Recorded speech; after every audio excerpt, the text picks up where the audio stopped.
Sometimes the laws and rules in different sports are not always the greatest, so something needs to happen to make them change. And in this situation, we're going to look at AFL players that have basically done something that have forced the organisation to change the laws. One AFL player won his team the game by scoring for the opposition. Another did a move so dangerous that it broke another player's leg. These are the AFL players that force rule changes. Nothing comes close to the time Mason Wood forced a rule change so stupid it only lasted a single year. It all started in round 7 of the 2016 AFL season, when Wood caught St Kilda player Jack Noons holding the ball with only 22 seconds left. The twist, North were only up by 1 point. And so Mason Wood did what any AFL player would do. He took his full 30 seconds.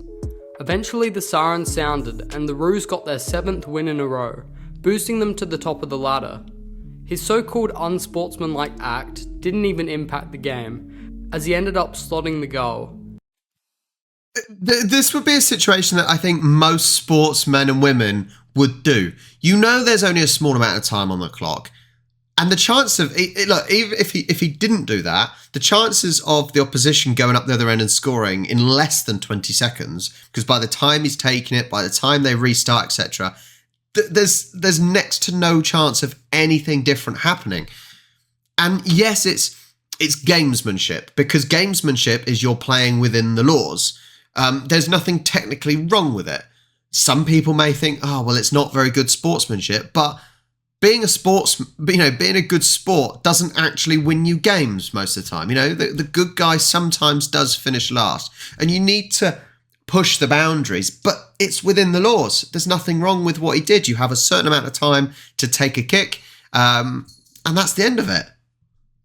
But the AFL took offence to Wood continuously glancing up at the shot clock while he waited the game out. And so a new rule was brought in that removed the shot clock from the big screen for the last 2 minutes of all AFL matches. But 1 year later, the AFL realised how useless the rule was, and so it was abolished. But the Toby Green rule, well... We'll get back to the Toby Green in a second. At the end of the day, though, the sport is not just about scoring goals and making tackles and whatever. It's about the tactics, right? And there's got to be an element of how you play the game, not just what you do.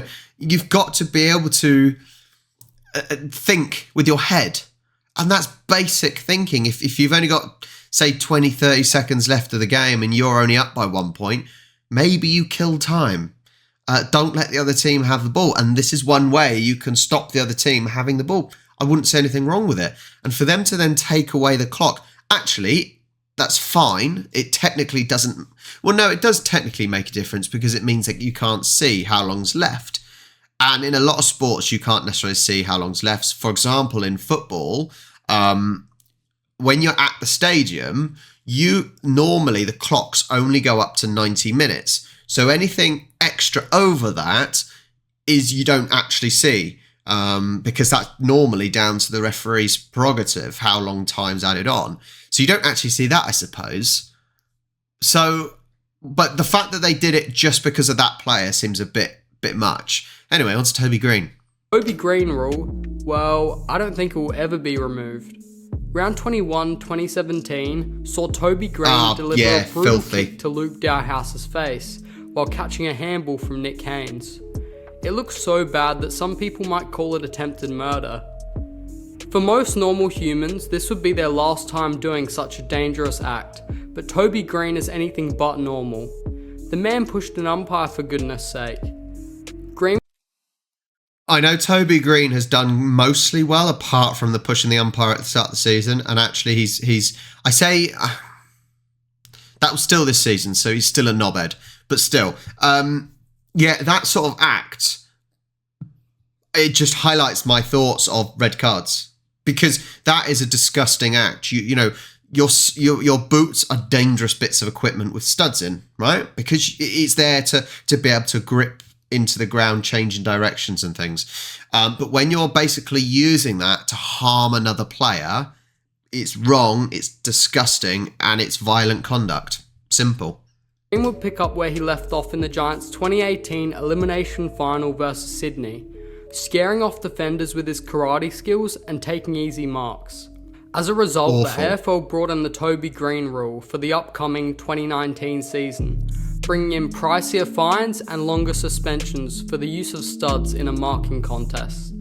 While the Toby Green rule is fairly new, the Kevin Bartlett rule is the exact opposite, having been created over 40 years ago.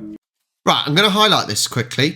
Why is it, and I'm sure there's videos on YouTube, but why is it people of today look younger than people of yesterday of the same age? So look, why do people have all their hair, like ignore me, but like the lack of hair on top and things, and they were probably the same age as players were now, but back in like the 80s, 70s, whatever. Why do they look so much older? That was a side note. Okay, let's carry on. In the 1970s, Richmond small forward Kevin Bartlett found a way that instead of holding the ball, he could win himself a free kick. Just as he sensed he was about to be tackled, Bartlett would bounce the ball, and because he was ruled as not being in possession of it, he was rewarded with a free. Nowadays, a player is called for holding the ball even if they are in the middle of bouncing the ball, and the rule's so old that I didn't even know about it until making this video. But Kevin Bartlett was barely impacted by the rule change, kicking 7 goals in the 1980 grand final against Collingwood a few years later. It's an interesting one, isn't it? Because, yeah, you now after watching, you assume that because you technically have to bounce the ball when you're basically running with it for a distance, you would instinctively say, well, actually, yeah, no, you are still in possession of the ball. Just because it's not in your hands, you're technically still in possession of the ball because you are in control of it. It's your phase of play and whatnot. But that's interesting that before you weren't classed as being in control of it when you had to bounce the ball. That is a law change that makes complete sense. The rule is easy for umpires to adjudicate, as they know for certain if a player is bouncing the ball or not, but it's not the same for high tackles, which have made headlines for the controversy surrounding players ducking tackles, not looking at any players in particular. Joel Selwood became famous for dropping his knees and attracting many high free kicks during his 16-year AFL stint, but in the 2016 season, he would abuse it like there was no tomorrow. So the AFL announced stricter penalties on players who deliberately ducked into tackles, and that it would be called play on, leading to a lot more... I don't think any of those tackles we've just seen, he didn't duck into any of them. That wasn't ducking into them. You're allowed to weave. That wasn't ducking in. That was playing the game normally. So they were legitimate high tackles, in my opinion. Ducking is a clear ducking down. Holding the ball calls. However, umpires have had much difficulty enforcing this rule, proven recently by Jack Ginnivan having his head ripped off against Adelaide, but the umpire deeming it a legal tackle. Luke Shuey winning himself a free kick after the siren after ducking into a Jared Pollock tackle in West Coast's 2017 elimination final against Port was further proof that it was extremely difficult for umpires to adjudicate the rule. Hang on, we're going to look at that one again because I do not see him ducking into anything. Let me watch that. Jared Pollock tackle in West Coast's 2017 elimination final against Port was further proof that it was extremely difficult for umpires to adjudicate the rule. Okay, so all those examples, I'm sorry, they were awful examples because none of them seemed to duck into the tackle at all. But I understand what the guy's saying, what the original creator is saying. By people ducking down, what would normally be, say, their waist may end up being their neck. Now, they're still technically in danger, so it's a very difficult one. Those examples were awful because none of them ducked into them.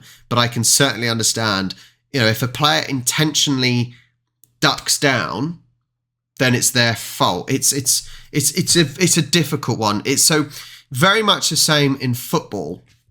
So you've got the law of the high tackle as well. Basically, if your foot goes high at someone's head, it's clearly a dangerous tackle. But players, what they will do is players will duck down to a level which may have only been waist height, which isn't technically a high tackle. But because there's been possible head contact or close to head contact, they feel aggrieved. But it's their fault for putting their head so low. They've put themselves in danger just as much as the other person may have made dangerous contact unintentionally. So it's a very subjective one, really, because you've got to decide, is the player ducking down?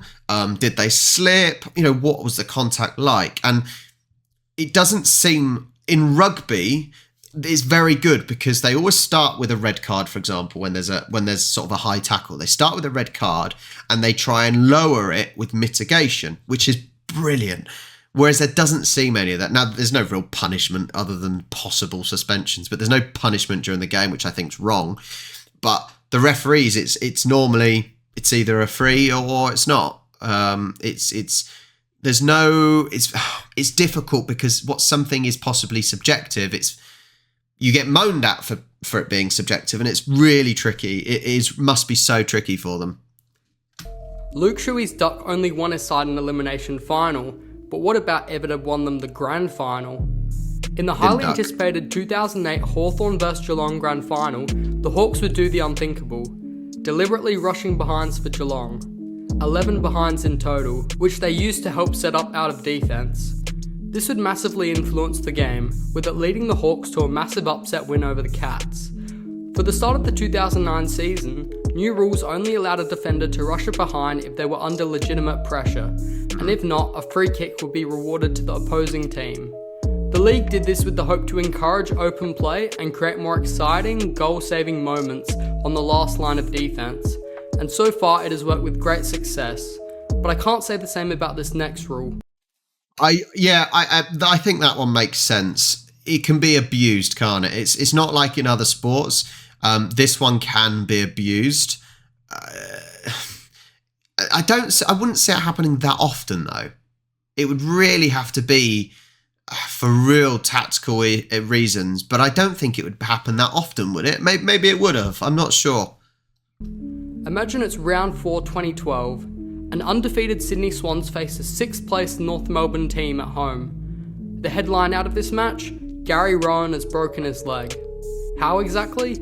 A dangerous slide from Lindsay Thomas, which resulted in Ron going lifeless for a few seconds before clutching his leg and screaming for help.